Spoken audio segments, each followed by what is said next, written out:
Hello, today I'm gonna show you how to add or remove widgets from your Google Pixel phone. So the first thing we're gonna do is we're gonna go to the home screen, and then we're gonna hold on an empty space to open this tab, and you will see widgets. So we're gonna click on that, and here you will see all the widgets that are available on your phone. So you wanna pick one. For example, I'm gonna pick this Chrome shortcut, and then I'm gonna click on it and click on the add button that appears under it.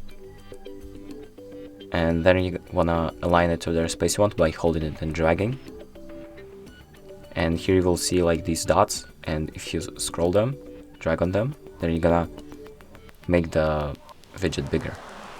So after you're done, you're gonna click off on wherever, and now you're done with the widget.